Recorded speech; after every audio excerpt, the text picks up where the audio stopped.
Hi, Bobby Thompson here with Crochet Guru, and today I want to talk to you about one of the most common questions I get asked all of the time. So people ask me this all of the time: why does my crochet project get bigger or wider when I'm crocheting?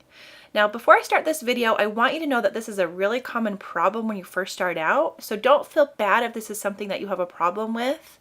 And don't worry, because today I'm going to address this and answer your questions about why this is happening.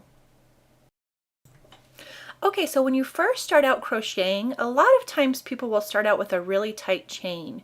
And this is actually something that I did when I started crocheting. Now, you wouldn't necessarily think that a tight chain would cause your project to widen, but what happens is when you start to crochet your stitches, you start to become more relaxed and comfortable with the repetition, and so your grip starts to relax, and so does your tension on the yarn. And that's a pretty good reason as to why your project could be getting wider. So now you're probably thinking to yourself, well, that's great, but how do I fix this? So the best thing to do is start out with a hook that is a size bigger than what your pattern is calling for. You might even have to go 2 sizes bigger depending on how tight your chain is, and that's kind of something that you'll have to determine for yourself. Now, because I chose to use the bigger hook, it's forcing me to widen my grip a little bit, and because I'm using a bigger hook with a bigger shaft, it will open up that chain as well. So if you look at my chain, I was using an H hook before, and then I switched to an I hook, and that opened up that chain a lot more. And because of that, that should help your project look more even. Now just remember to go back to your smaller hook to crochet your project. Okay, so problem number 2 can be hard to understand when you're first starting out, so I'm going to try and explain it the best that I can. So as you probably know, your turning chain makes it possible for you to bring your yarn to the height of the next row. And so because of that, the turning chain is considered to be the first stitch. For example, in this picture I'm double crocheting, and so I would first chain 3 to get to my next row. So this chain 3 will be my turning chain and my first stitch. So when first starting out, a lot of crocheters will make the mistake of placing their second stitch, or in this case, a double crochet, into the same stitch as the turning chain. So because of this, you'll end up adding an extra stitch to your project, and then your project will increase 1 stitch on each row, making your project wider.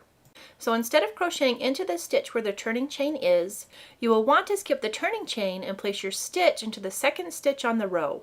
And by doing this, your project should turn out even. Okay, so before I move on, there are 2 exceptions to this rule. So the first exception is the single crochet, and the second is the pattern's designer. So the single crochet is different because you're only chaining 1 to get to the next row. And because you're only chaining 1, it's not wide enough to count as a stitch. So therefore, you have to single crochet into the same stitch as the turning chain, but again, this only happens when you single crochet. Now, I'm not going to get into designers too much, but just remember that every designer is different, and if they want you to crochet into the turning chain, they should let you know by placing a note on their pattern.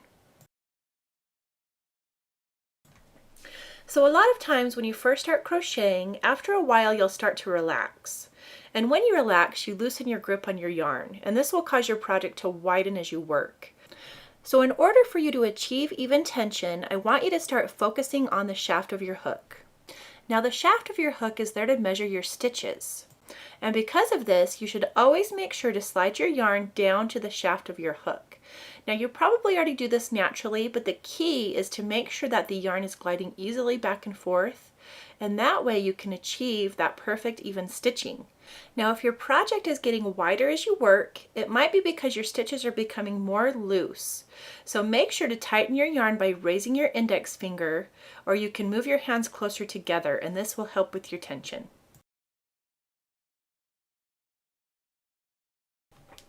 Okay, so believe it or not, adding extra stitches is a really easy thing to do.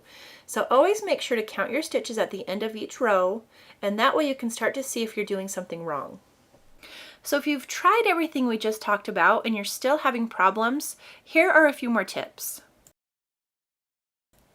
A great thing about stitch markers is that they are a perfect tool for keeping you on track.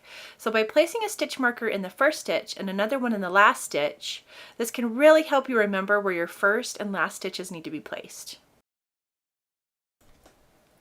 Tip number 2 seems obvious, but when you make a conscious effort to sit in a comfortable position where your yarn is able to move freely and there's no tension in your shoulders, your crocheting will become more natural and your work will become more even.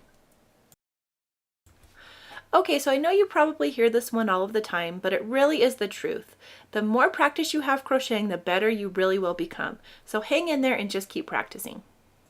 Thank you so much for watching this video, and if you have any tips for fixing a project that keeps getting wider, let us know by leaving a comment in the comment section below.